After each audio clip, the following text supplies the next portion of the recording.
नमस्कार दोस्तों, कैसे हैं आप सभी लोग। आशा करता हूं बहुत अच्छे होंगे। स्वागत है आपका एक बार फिर से हमारे YouTube चैनल हॉन्टेड हेवेंस में। आज जिस घटना की कहानी आप लोगों के सामने लेकर आया हूं, इस घटना के बारे में जानना और सुनना आप लोगों के लिए बहुत इम्पोर्टेंट है, कि इस घटना में कुछ ऐसा हुआ है जो गांव में अक्सर लड़कियां कुछ ऐसा कर देती हैं। अब तक जो मैंने स्टडी करी है इन चीज़ों के ऊपर, उसमें मेरी नॉलेज में ही ये 5वां छठा केस है। तो ये जो केस अक्सर होता है ये गांव की लड़कियों के साथ होता है। गांव में अक्सर लड़कियां ये गलती कर देती हैं, अनजाने में ही सही, लेकिन कुछ ऐसी गलतियां कर देती हैं जिससे ना चाहते हुए भी नेगेटिव एनर्जी, भूत प्रेत पिशाच इन लोगों के पीछे जुड़ जाते हैं। मतलब इनसे अट्रैक्ट हो जाते हैं, इनसे अटैच हो जाते हैं। तो इस गलती का जो पता इन लोगों को अक्सर एक एज में पता चलता है, मतलब 40 से 45 की एज होने के बाद बचपन में करी हुई उस गलती के बारे में लड़कियों को पता चलता है। लेकिन जब तक बहुत देर हो चुकी होती है। लेकिन जो गलती इन लोगों से होती है ना, उसके बारे में इन्हें पता नहीं होता है। वो बाद में पता चलता है कि जो हमारी लाइफ बर्बाद हुई है ये सिर्फ एक बचपन की छोटी सी गलती की वजह से हुई है। सस्पेंस बहुत ज़्यादा हो चुका है, आइए जानते हैं पूरी डिटेल में कि क्या कुछ हुआ था। एक छोटे से गांव में 4 बहुत पक्की सहेलियां दोस्त रहा करती थी। एक का नाम था सीमा, एक का नाम था नीतू, एक का नाम था लता और एक का नाम था गीता। इनमें से जो नीतू नाम की लड़की है ये मुख्य किरदार है। नीतू का क्या सीन था, इसको घूमने फिरने का बहुत शौक था। ये इसके दिमाग में कई बार ऐसे ही आ जाता था अपनी सहेलियों के साथ, यहाँ घूमने चली जाऊँ, वहाँ घूमने चले जाऊँ। ये काफ़ी पहले की बात है, मतलब उस टाइम मोबाइल वगैरह नहीं थे, मतलब बहुत रेयर होते थे, नहीं चलते थे ज़्यादा। उस टाइम मोबाइल नहीं होते थे तो क्या होता था, दोस्त होते थे। उस टाइम पे हम लोग अपने फ्री टाइम में दोस्तों के साथ टाइम स्पेंड किया करते थे। पहले का यही होता था कि सुबह निकल गए, पता चल रहा है शाम को घर आ रहे हैं, गांव से बाहर चले गए, मतलब दूर दूर घूमने फिरने खेलने के लिए चले गए। इसका भी दोस्तों यही वाला सीन था। नीतू जो थी अपनी बहुत ज़्यादा घुमक्कड़ टाइप की थी। अब घर वालों को भी इसने काफ़ी परेशान करके रखा था, कभी यहाँ जा रही हूँ कभी वहाँ जा रही हूँ घूमने। अब घर वालों को भी डर लगता था कि भाई लड़की है, पता नहीं कहाँ जा रही है, कैसे जा रही है घूमने, कहाँ नहीं जा रही, बहुत सारी बातें होती हैं। घर वाले कभी जाने देते थे, कभी नहीं जाने देते थे। एक बार की बात है, बहुत जिद कर रही थी, ये बहुत अच्छी खासी जिद कर रही थी।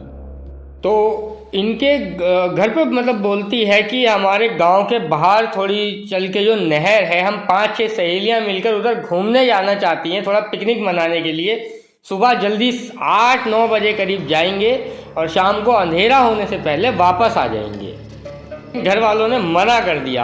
अब इसकी सहेलियां, इनका टाइम वगैरह सब कुछ फिक्स है, सब फाइनल है, लेकिन इसका मूड बहुत ज़्यादा ख़राब हो गया था क्योंकि इसके घर वालों ने मना कर दिया था। तो इसने मना किया तो इसकी जो बाकी की 3 सहेलियां थी उन्होंने भी कह दिया ठीक है यार, हम भी नहीं जाते। और इन चारों के अलावा जो और इनकी कुछ सहेलियां थी वो लोग चली गई। मतलब वो नहर लगभग इनके घर से, गाँव से, घर से लगा लेते हैं कि 6-7 किलोमीटर की दूरी पे थी।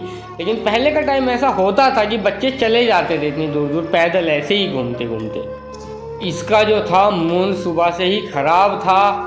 तो ये क्या कहती है कि आप लोग तो यही चाहते हो ना कि मैं आप लोगों के हिसाब से चलूं, तो ठीक है, आज मैं सारा काम आप लोगों के हिसाब से करूंगी, सारा काम निपटा दूंगी और जो फसल काटने का काम था वो भी मैं काट करके आ जाऊंगी, कोई कहीं नहीं जाएगा।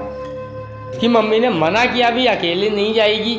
तो ये फिर क्या हुआ कि मूड ख़राब था, मम्मी के ऊपर चढ़ गई भाई बुरी तरीके से कि आप लोग चाहते क्या हो, अब मैं काम करने के लिए बोल रही हूँ तो वो भी नहीं करने दे रहे हो। तो इसकी मम्मी कहती है कि चल ठीक है, अब तूने इतना ही कहा है तो ठीक है, जा तू फसल काटने जा, लेकिन अकेली नहीं, अपनी सहेलियों के साथ चली जा। तो मम्मी कहती है कि अकेले नहीं जाएगी क्योंकि मेरा कुछ दिनों से, सही बताऊँ तो अकेले मन गवाही नहीं दे रहा है, इसलिए तू अकेले नहीं जाएगी। भाई बड़ी मुश्किल से फाइनली इसकी मम्मी ने इसको इसकी उन 3 सहेलियों के साथ खेतों में फसल काटने के लिए जाने की परमिशन दे दी। फसल वसल काटनी शुरू करी तो इसका दिमाग कितना ख़राब था, इतना ख़राब हो चुका था। ये फसल काटते काटते एक ही चीज़ रिपीट कर रही थी कि मेरी फसल जल्दी से कट जाए तो मैं भगवान को प्रसाद चढ़ाऊँगी, मेरी फसल जल्दी से कट जाए तो मैं भगवान को प्रसाद चढ़ाऊँगी। तो इतना इसका बार बार कहना था कि नीतू ने इससे पूछ लिया कि भाई ऐसी क्या बात है कि तू बार बार एक ही बात रिपीट कर रही है कि मेरी फसल जल्दी कट जाए तो मैं प्रसाद चढ़ाऊँगी। बहुत सारी फसल थी क्योंकि अच्छी खासी फसल उगी हुई थी।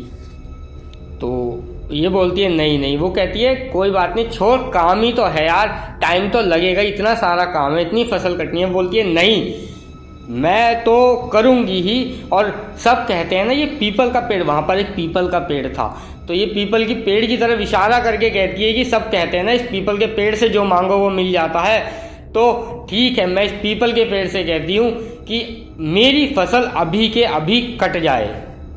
अगर मेरी फसल इस पीपल के पेड़ से के कहने से अभी के अभी कट जाएगी तो जो ये बोलेगा पेड़ में वही करूँगी। और इतनी बड़ी बात इसने बोल दी कि अगर मेरी फसल अभी के अभी कट गई तो मैं इस पीपल के पेड़ से ही शादी कर लूँगी, ज़िंदगी भर इसको अपना पति मान के इसके साथ रहूँगी, बस मेरा काम जल्दी जल्दी ख़त्म हो जाए। इतना ही कहना था कि इसकी तीनों सहेलियाँ इसके पास गुस्से से आती हैं और कहती हैं तू पागल हो गई है क्या, कभी सुना है किसी को इस तरह की बात करते हुए? बेवकूफ़ों वाली काम कर रही है, पीपल के पेड़ के सामने इस तरह की बातें कौन करता है भाई? ये पता नहीं है क्या पीपल के पेड़ों में बहुत सारी एनर्जियाँ रहती हैं, मतलब शक्तियाँ रहती हैं, अच्छी भी और बुरी भी। ऐसे भी तुम्हारे गांव, मतलब तुम्हारी ज़मीन में से सटा हुआ जो ये पीपल का पेड़ है, इसकी बातें तो दूर दूर तक पूरे गांव में फेमस है। बोलती है भाई ऐसी कौन सी कहानी है, ऐसा कौन सा किस्सा है जिसके बारे में मुझे नहीं पता? गीता कहती है भाई आज से लगभग 300-400 साल पहले की बात है, यहाँ पर आकर एक राक्षस बस गया था। ये राक्षस जो है ना, ये बहुत खतरनाक है, कई बार आते जाते लोगों को रात में दिखाई भी देता है, उनके पीछे भी लगता है, उन्हें मारने की भी कोशिश करता है। अगर गलती से किसी ने इस पेड़ के पास आकर बोल दिया ना कि चलो मेरे साथ चलो, मतलब जैसे मान लो 2 लोग आए हुए हैं और तब भी किसी एक ने भी पेड़ के पास खड़े होकर अपने साथी को ही बोल दिया कि चल यार चल मेरे साथ चल, तो वो राक्षस उसके साथ उसके घर तक चला जाता है और जीना हराम कर देता है। अभी नीतू बोलती है कि वो राक्षस पूरे गांव को छोड़कर इस पेड़ में ही आकर क्यों बैठा? बोलती है अरे छोड़ यार, ऐसा कुछ भी नहीं है। लेकिन वो बोलती है कि अगर वास्तव में ऐसा है तो मैं खुला बोलती हूँ कि कर मेरी ख्वाहिश पूरी। बोलती है कि अगर मेरी फसल जल्दी कट जाएगी तो मैं अपनी सहेलियों के साथ घूमने जाऊंगी और फिर तेरे से शादी कर लूँगी, लेकिन अगर वास्तव में कोई है, कुछ है, तो मेरा काम पूरा करके दिखाए। और फिर इतना कहने के बाद जल्दी जल्दी अपना काम करने लगती है, मतलब फसल काटने लगती है। ये जो है बहुत स्पीड से काम करने लगी, मानो इसके अंदर कोई पावर आ गई हो, कोई एनर्जी आ गई हो, और इसका बहुत जल्दी करने के कारण इसका काम भी निमट गया, इसकी फसल कट गई सारी। ये बोलती है कि देख भाई फसल, अपनी सहेलियों से बोलती है देखो भाई फसल कट गई, और इतना काम ज़्यादा था कि घर वालों को लगेगा कि हम लोगों को बहुत टाइम लगना है इसे फसल को काटने में, लेकिन काम हमारा कंप्लीट हो चुका है टाइम से पहले ही। हंसते हुए बोलती है देखा ये पीपल के पेड़ ने करवा दिया ना, मैंने बोला था ना इससे शादी करूँगी। बोलती खैर चलो छोड़ो, हम लोग भी अब चलते हैं और नहर के पास घूम कर आते हैं, खेल कर आते हैं। सहेलियाँ भी बोलती है हाँ चलो ठीक है, हम लोग फ्री तो हो ही गए हैं, चलो खेल करके आते हैं। अब ये चारों लड़कियां उस नहर की तरफ चली गई। बस इन लोगों ने खेला कूदा वहाँ पर अपनी बाकी की सहेलियों के साथ जो पहले ही वहाँ पर पहुँच चुकी थी।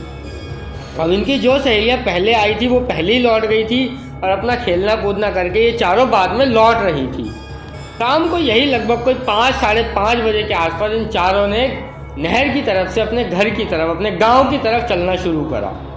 चलते चलते जब आई अपने खेत की तरफ पहुंची नीतू और उसकी सहेलियां तो काफ़ी थक चुकी थी। नीतू कहती है यार अपने पास अभी बहुत अच्छा खासा टाइम है, 7-7:30 बजे तक अंधेरा होता है, चलो यार थोड़ी देर बैठ जाते हैं। ये लोग क्या करती हैं, वो जो पीपल का पेड़ था उस पेड़ के पास नीचे पत्थर लगे हुए थे, चट्टानें थी, तो उस चट्टानों पर, उन पत्थरों पर जा कर के बैठ जाती है। नीतू की सहेलियाँ इसको हंसते हुए बोलती हैं कि देख तूने पीपल के पेड़ से जो कहा था कि काम जल्दी हो जाएगा तो मैं तेरे से शादी कर लूँगी, और इत्तेफाकन देख काम जल्दी जल्दी हमारा ख़त्म भी हो गया। इन देखकर ऐसा लग रहा था कि आज या तो रात हो जाएगी इस काम को ख़त्म करते करते, या फिर ये काम आज होगा ही नहीं पूरा। लेकिन इतनी जल्दी काम भी ख़त्म हो गया और हम लोग घूम घाम करके भी आ गए, पता भी नहीं चला। ऐसे इन लोगों की थोड़ी बहुत बातें हुई, हंसी मजाक हुई, और फाइनली इन लोगों ने बोला कि चलो यार अब टाइम हो गया, अब चलो चलते हैं घर। अब ये चारों लड़कियां उठी हैं वहाँ पत्थर चट्टानों पर से और अपने घर की तरफ आगे बढ़ने लगी। बातें करते करते चल रही थी तो तभी सीमा, लता, गीता को ये महसूस होता है चलते चलते कि नीतू हमारे पीछे हमारे साथ नहीं चल रही है। हल्का हल्का अंधेरा भी हो चुका था। अब ये तीनों पीछे पलटती है तो क्या पाती हैं, उनकी सहेली नीतू उनके साथ ही नहीं है। तीनों घबरा जाती है और इधर उधर देखती हैं कि अरे नीतू कहाँ चली गई। अब ये तीनों जोर जोर से आवाज़ देकर उसे बुलाने लगती है, नीतू नीतू कहाँ है तू। लेकिन नीतू का कहीं से भी कोई भी रिस्पॉन्स नहीं आ रहा है। और फिर ये लोग भागते भागते इधर उधर नीतू को ढूंढते ढूंढते नीतू के खेत के पास उस पीपल के पेड़ के पास पहुंच गई। पेड़ के पास जाती हैं तो ये क्या देखती हैं कि नीतू पीपल के पेड़ में बुरी तरीके से जकड़ी हुई है एक बहुत बड़े सांप से। मतलब ये लोग क्या देखती हैं कि एक बहुत बड़ा सांप है काले रंग का, और उसने नीतू को पेड़ से गोल गोल लपेट कर बढ़िया करके जकड़ के रखा है, और ये नीतू जो है अपनी ये बेहोश हो रखी है।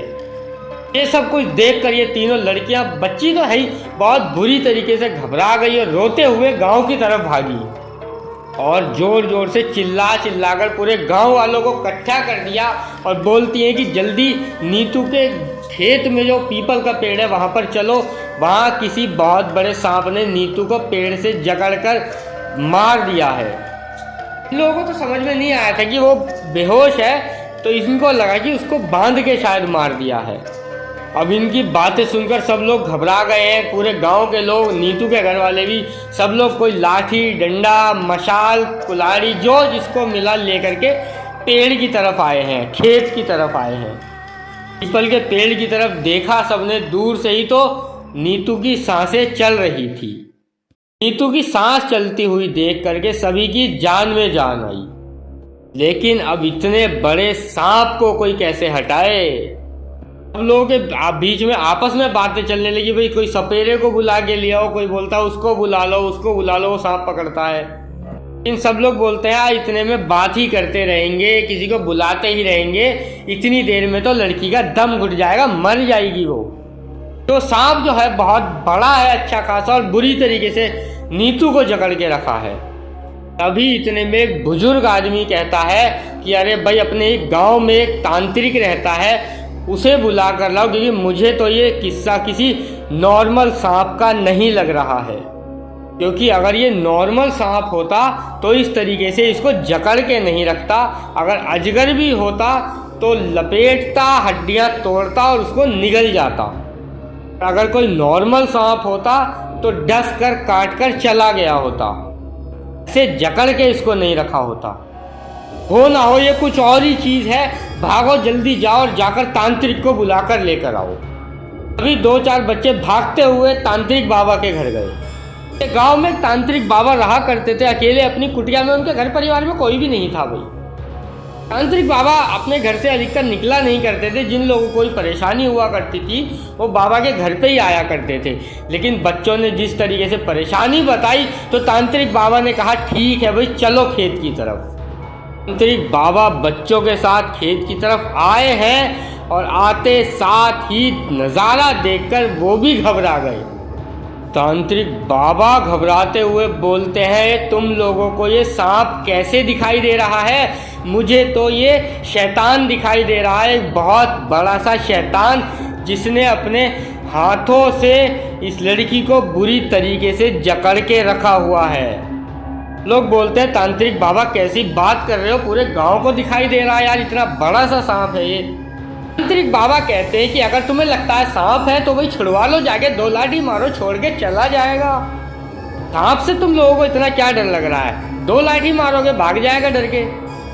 तांत्रिक बाबा कहते हैं कि ये सांप नहीं है, ये कुछ और है, तुम लोग नहीं देख सकते, लेकिन मैं साफ साफ देख पा रहा हूँ, क्योंकि मेरी दृष्टि कुछ और भी है। मैं उन सभी चीज़ों को देख सकता हूँ जो कोई साधारण इंसान नहीं देख सकता।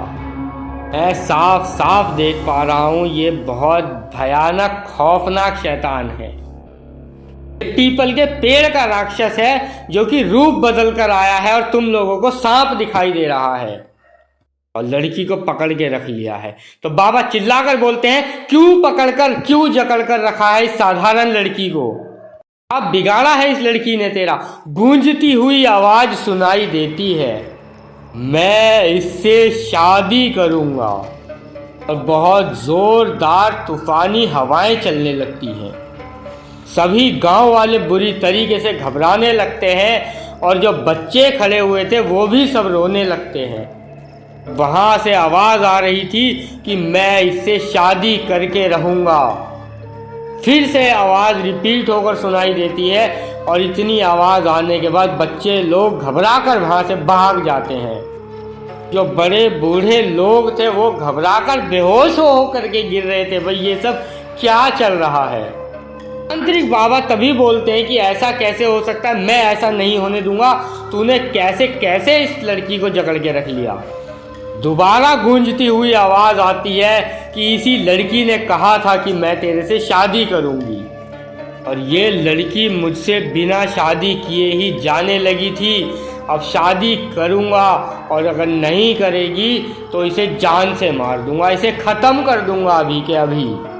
तांत्रिक बाबा कहते हैं कि बच्ची है, 12-13 साल की है, नादान है, उससे गलती से मुंह से कुछ निकल गया, तू ऐसा कैसे कर सकता है? ये छोड़ दे, पहली और आखिरी गलती समझ के इसकी से माफ़ कर दे। मैं गारंटी लेता हूँ कि ये लड़की जीवन में कभी इस तरफ लौट कर नहीं आएगी। अगर तुझे इतनी ही तकलीफ़ हो रही है तो जीवन में कभी अपनी शक्ल तुझे यहाँ आकर नहीं दिखाएगी। तांत्रिक बाबा का इतना बोलना हुआ ही था कि जो अभी इतनी ज़ोरों से हवा चल रही थी वो धीरे धीरे शांत होने लगी। सभी लोगों को दिखाई दिया कि वो सांप लौटकर पेड़ के ऊपर की तरफ चला गया। वो लड़की एकदम से छूट के बेहोश होकर वहीं गिर गई। जैसे ही ये लड़की बेहोश होकर गिरी, सभी लोग इसके पास भागते हुए आए हैं, इसे पानी वानी पिलाए हैं। ये धीरे धीरे करके होश में आई, थोड़ी होश में आई तो उसको उठा करके घर पर लेकर आए सभी लोग। घर पे ले जाने के बाद घर वालों ने डिसाइड किया कि आज के बाद से इसका घर से निकलना बिल्कुल बंद। क्या कुछ बेवकूफ़ लड़की ने कर दिया। अब जो बाकी इसकी लड़कियां थी तीनों साथ की, उन तीनों ने गांव वालों को पूरा किस्सा बता दिया था कि क्या कुछ बात हुई थी। अब पूरी तरह से होश में ये नहीं थी, सो गई, रात हो गई, सब लोग सो गए। अब सुबह उठते हैं तो सुबह उठकर क्या पाते हैं कि नीतू अपने कमरे में है ही नहीं। जब इन लोगों को सुबह पता लगा कि नीतू अपने कमरे में नहीं है तो उसे सब जगह ढूंढा गया, पूरे में, गांव में, नहर के पास, खेतों में, पीपल के पेड़ के पास, लेकिन नीतू इन्हें कहीं पर भी नहीं मिली। नीतू गायब हो गई। कई साल बीत गए और आज इस घटना को लगभग 80 से 85 साल हो चुके हैं, लेकिन आज तक भी नीतू का कोई अता पता नहीं चला। इस पूरी घटना की जानकारी मुझे नीतू के गांव की ही कोई लड़की थी, उसकी पोती ने मुझे इंस्टाग्राम पर लिख कर भेजी। तो मैंने भी सोचा कि ये चीज़ तो आप लोगों के सामने भी रखनी चाहिए। कई बार ऐसा हो जाता है, हम लोग कभी किसी पेड़ के आगे, किसी मूर्ति के आगे, किसी मंदिर के आगे बहुत सारी ऐसी गलतियां कर देते हैं कि भाई हमारा ये काम हो जाए तो हम ये करेंगे, हमारा ये काम हो जाए तो हम कुछ भी करेंगे। और इसीलिए इस तरह के पेड़ जो होते हैं, पीपल का पेड़, बरगद का पेड़, इमली का पेड़, और ये जो पेड़ होते हैं ना, इनमें अलग अलग एनर्जीज़ का वास होता है। तो इसलिए हमें कभी भी इन पेड़ों के सामने इस तरह की कोई बातें नहीं करनी चाहिए। तो इसी एक नोट के साथ इस कहानी का यहीं पर अंत करते हैं। अगर आप लोगों को कहानी अच्छी लगी हो तो प्लीज़ लाइक करें, कमेंट करके ज़रूर बताएं आपको कहानी कैसी, स्टोरी कैसी लगी। सब्सक्राइब करना ना भूलें। अगर आप लोगों के पास भी ऐसा ही कोई कोइंसिडेंस, कोई किस्सा है तो मुझे लिख भेजिए। डिस्क्रिप्शन में मेल आईडी, जीमेल आईडी और इंस्टाग्राम की आईडी सब कुछ है। तो कल फिर से मिलते हैं एक नए खौफनाक से एपिसोड के साथ। आज के लिए इतना ही। हंसते रहिए, मुस्कुराते रहिए। गुड नाइट, शुभ रात्रि, शब्बा खैर, जय श्री राम।